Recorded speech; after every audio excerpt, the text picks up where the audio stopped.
শুভ সকাল সবাইকে।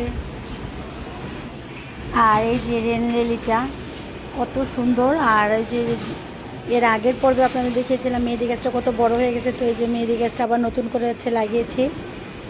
তো এখন পানি দিতে দিতে এটা ইনশাল্লাহ সতেজ হবে। বেবি মাছগুলো বেবি মাছগুলো বেবি উড়াচ্ছে।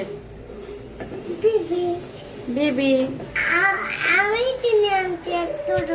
কিনে আনছো? এত সুন্দর বেবি মাছ। এটা যে কি বলে ইলিশ মাছ। এটা তো না বেবি মাছ।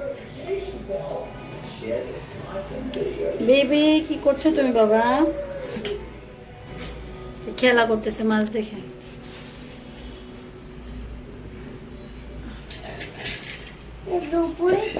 সিদ্ধ দিতে হবে। হ্যাঁ মা, এটা কাটতে হবে তো। তুমি সরো, আমি পরিষ্কার করি মাছটা। এটা বেবি মাছ। আচ্ছা ঠিক আছে, তুমি যাও। এটা এটা কাটা না কেন? এটা কাটা থাকে না, কাটতে হয়। এটা এই যে মামনি কেটে দিব।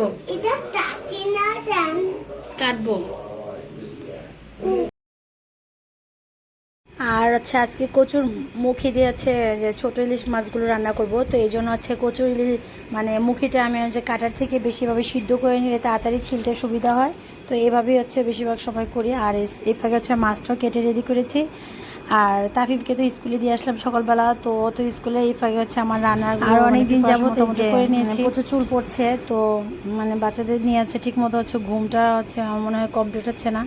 তো এই জন্য হচ্ছে আজকে চিন্তা করলাম হচ্ছে মেথি আর হচ্ছে এই যে তিসি, মেথিটাকে রাতে ভিজিয়ে রেখেছিলাম সারা রাত। আর হচ্ছে এই যে তিসিটাও সম পরিমাণ দিয়ে এটাকে সিদ্ধ করে তারপর এটার পানিটা মানে মাথায় লাগালে হচ্ছে চুলটা মানে মজবুত হয়। তো এই জন্য হচ্ছে আজকে হচ্ছে সিদ্ধ করে এইভাবে লাগাবো।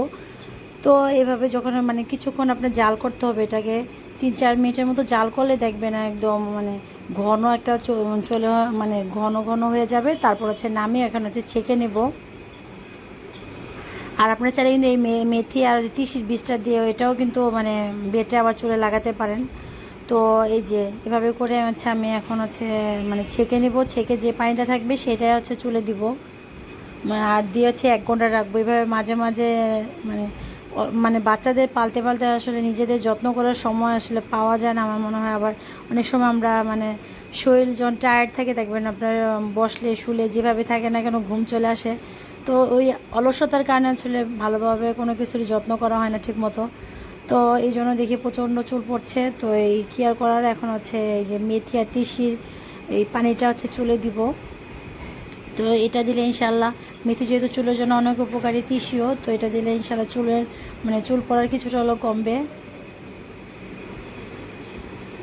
আর যাদের যাদের চুল পড়ে তারা কিন্তু দিয়ে ট্রাই করতে পারেন। এটা কিন্তু মানে আমি কয়েকবার দিয়েছিলাম। তো তখন হচ্ছে মানে এগুলো হচ্ছে সপ্তাহে দুইবার অথবা একবার করে দিলে চুলের জন্য কিন্তু ভালো। মানে মেনটেন করতে হবে, যে কোনো আমরা যেটাই করি না কোনো মেনটেন করলে আসলে ভালো। মেনটেন না করলে হচ্ছে জিনিস আমরা যেরকম রাখি আবার সে আগের মতোই হয়ে যায়। তো আস্তে আস্তে জলবায়ু পরিবর্তনের সাথে সাথে সব কিছুই চেঞ্জ হয়ে যাচ্ছে। তো এভাবে হচ্ছে যত্ন করতে হবে, চুলের কিছু করার নেই। আর এই যে আমার মানে কচুর মুখিগুলো সিদ্ধ হয়ে গিয়েছে, এখন হচ্ছে ছুলে নিয়েছে। এখন এটা দিয়ে হচ্ছে মাছটা রান্না করে নেব। আর যারা বাচ্চার মা তারা তো জানেনি মানে আর পরপর 2টা ছোট ছোট বেবি থাকলে তার কথাই নেই। তো মানে অনেক সময় অনেক কিছুই মানে সম্ভব হয়ে ওঠে না। আর সম্ভবের মানে যখন একটু সময় পায় মনে হয় একটু ঘুমিয়ে নিলে মনে হয় শরীরটা ভালো লাগে। তো সেটা তো সম্ভব না, যারা বাচ্চা কাচ্চা ছোটো তারা তো জানেনি। তো এই ফাঁকে হচ্ছে মানে চুলাতে আছে তেল দিয়ে দিলাম। আর সেই সাথে তেলের সাথে একটু মেথি ফোড়ন দেবো। আর হচ্ছে পেঁয়াজ কুচি দিয়ে সুন্দর করে এভাবে রান্না করবেন। কচুর মুখি দিয়ে কিন্তু ইলিশ মাছের ছোটো ছোটো বাচ্চা ইলিশগুলো অথবা বড় ইলিশ অথবা জাটকা যে কোনো মাছে কিন্তু ভীষণ মজা লাগে। চিংড়ি মাছ দিয়েও কিন্তু কচুর মুখি অনেক ভালো লাগে। তো আমার আম্মু তো এভাবে রান্না করতো। তো আম্মুর থেকে হচ্ছে এগুলো দেখে দেখে মোটামুটি এখন শিখেছি। আর বিয়ের আগে তো আমি রান্নাবান্না করতাম না। তো বিয়ের পরে আছে সব কিছু শেখা হয়েছে আলহামদুলিল্লাহ। তো এই তো এখন হচ্ছে তেজপাতা দিয়েছি।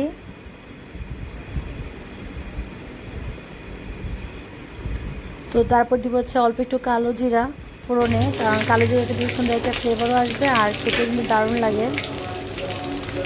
আমার মনে হয় অধিকাংশ মানুষই মা বাবার কাছে যখন থাকে তখন আহ্লাদে রান্নার কাছে যেতে হয় না। আর তখন হচ্ছে আমি যেহেতু বড় ফ্যামিলির বড় মেয়ে, তো আমার বিশেষ করে এটা মানে আমার আম্মু কখনো আমাকে রান্নার কাছে নিতে দিত না, বলতো যখন সময় হবে তখন তো এমনিতেই করবে, এখন আর দরকার নাই। তো আলহামদুলিল্লাহ তারপর যখন বিয়ে হওয়ার পর আস্তে আস্তে সবই শিখেছি আলহামদুলিল্লাহ। আর এটা কিন্তু আমার একা না, অনেক ফ্যামিলিতেই আছে এই জিনিসগুলো আছে ঘটে।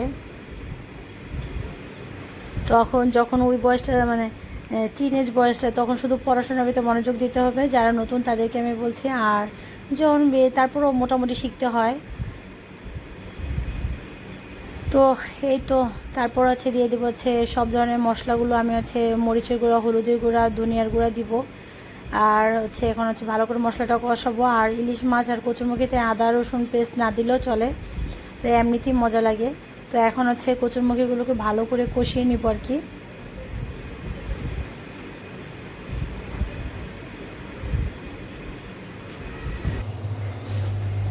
আর রান্না শেষ করে হচ্ছে তাফিফকে আবার স্কুল থেকে আনতে হবে, তো তাড়াতাড়ি করে সব কাজগুলো হচ্ছে গুছিয়ে নিতে হবে। তো এখন হচ্ছে যে সব ধরনের মশলা দিয়ে লবণ দিয়ে এখন হচ্ছে মানে ভালো করে কষানোর পর তারপর হচ্ছে পানি দিয়ে দিবেন, ব্যাস। তারপর হচ্ছে মাছটাকে হচ্ছে ভাজবো না কষাবো না, জাস্ট উপরে দিয়ে দিব, ব্যাস। এতে আর ইলিশ মাছ কিন্তু এত ভাজাভাজি না করাতে বেটার, তাহলে কিন্তু এমনিতে দিলেও কিন্তু এটা মজা লাগে। এভাবে ট্রাই করে দেখতে পারেন, ভীষণ মানে মজা লাগে আমার কাছে। আর তারপর হচ্ছে বাচ্চারা তো হচ্ছে ছোটোটা হচ্ছে আমার সাথে সাথে ঘুরতেছে, ও আমার সাথে খেলা করছে, তো ফাঁকে ফাঁকে ওর সাথে খেলার ফাঁকে ফাঁকে হচ্ছে রান্না বান্না করতে হয়। আর এই পর্যায়ে হচ্ছে এই যে মাছগুলোকে হলুদ মিশিয়ে তারপর হচ্ছে দিয়ে দিব উপরে, তারপর চুলাটা হচ্ছে কমিয়ে দিবেন, ব্যাস। তারপর কিছুক্ষণ রাখার পর এটা এমনি সিদ্ধ হয়ে যাবে সুন্দর করে, আর ফ্লেভারও ছাড়বে। আর তারপর হচ্ছে একটু ধনেপাতা কুচিয়ে খেয়ে দিব, তাহলে কিন্তু আরও বেশি মানে মজা লাগে। আর না দিলেও পারেন। তো সবগুলো যখন মানে একটু হয়ে যাবে মাছটা, তারপর একটু অল্প একটু জিরার ভাজা জিরার গুঁড়ো অ্যাড করে দিলাম। তো তারপর হচ্ছে ধনেপাতাটা কুচি দিয়ে দিব, ব্যাস। গরম ভাতের সাথে কিন্তু এটা ভীষণ মজা লাগে আলহামদুলিল্লাহ। আর হচ্ছে এই কচুরমুখী কিন্তু অনেকের কাছে পছন্দ, আমার কাছে কিন্তু ভীষণ ভালো লাগে, যদিও সারা বছর পাওয়া যায় না। তো এখন কচুরমুখীর সিজনে কিন্তু আপনারা এইভাবে খুব মজা করে কিন্তু এভাবে রান্না করতে পারেন। ও চিংড়ি মাছ দিয়েও সেমভাবে করতে পারবেন, অথবা রুই মাছ দিয়েও করতে পারবেন, এক একটা এক এক রকম টেস্ট। তো ধনেপাতা কুচি আমি হচ্ছে অ্যাড করে দিয়েছি, ব্যাস। এখন হচ্ছে চুলাটা অফ করে দিব আর ঢাকনা দিয়ে হচ্ছে ঢেকে রাখবো। আর সেই সাথে হচ্ছে যে আমার যে ইয়াটা বানিয়েছিলাম মেথি আর হচ্ছে যে তিসি দিয়ে যেটা বানিয়েছিলাম, তো সেটার সাথে হচ্ছে সরিষার তেল হচ্ছে অ্যাড করে তারপর হচ্ছে মাথায় দিব, দেওয়ার পর হচ্ছে 1 ঘন্টার মতো রাখবো চুলে, তারপর সুন্দর করে ধুয়ে নেব। আর সেই সাথে হচ্ছে পেঁপে দিয়ে হচ্ছে একটা ভর্তা বানাবো। তো পেঁপে, কাঁচামরিচ, রসুন, পেঁয়াজ কুচি, ধনেপাতা কুচি এটা দিয়ে হচ্ছে সুন্দর করে মানে মেখে একটা ভর্তা তৈরি করে নেবো, ব্যাস। তো কাজটা শেষ করেছে তাকে স্কুল থেকে নিয়ে আসবো। তো স্কুল থেকে নিয়ে এসে রেগুলার যে কাজগুলো আছে সেগুলো করে আবার বিকেলবেলা আপনাদের সাথে শেয়ার করব কিছু মানে ভিডিও ক্লিপস। তো পেঁপের ভর্তাটা কিন্তু এভাবে মজা লাগে ভীষণ। আর হচ্ছে বাসার জন্য হচ্ছে মোমো তৈরি করবো বিকেলবেলা নাস্তা হিসেবে, তো সেটা বাচ্চারা ঘুম থেকে ওঠার পর হচ্ছে ওগুলো দিব আর কি।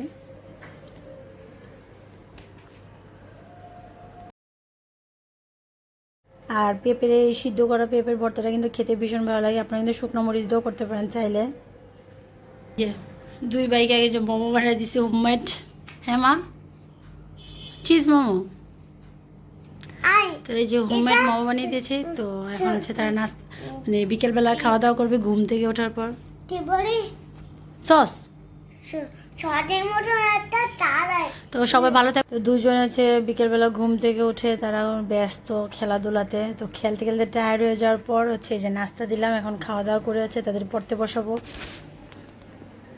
দেখো সাইন পেন কিনেছে বেবি, কি কিনেছ? এবার এটাতে রং করবা, বইটা কোথায়? আরো মোটা একটা সাইন পেন। হলো তো সাইন পেন এটা দিও। হ্যাঁ না আর্ট করো, এই যে 2 ভাই মিলে। হ্যাঁ বউ, আমার সাইন পেন। হ্যাঁ এবার সুন্দর করে আর্ট করো। সাইন পেনে কেমন চলে রতন? হ্যাঁ অত অত কালার বানাও, এই যে এখানে এখানে খাতায় দাও, রতন মতন কালার। খাতায় বানাও, রতন মতন নব লেখো। সুন্দর করে লেখো তো বাবা। এই যে কি আম আর্ট করছে, আমের অবস্থা আমার আব্বুর অনেক সুন্দর সুন্দর করে আম আর্ট করেছে, লাল আমি আম করছি। সবুজ। ভাইয়া করে তুমি করেছো? তাফিফ নাকি আর্ট করেছে, তাফিফের সাইন পেন দিয়ে। আমার টাইম পেন দে। এই যে পড়া নিয়ে বসে আছে আমার আব্বু, কখন পড়তে বসবে? আমার এখনো লেখা, গিটারের হাতের লেখা শুরু টাইম করেনি। পেন দে। হ্যাঁ আমার গিটারের টাইম পেন দে যাচ্ছে। হুম।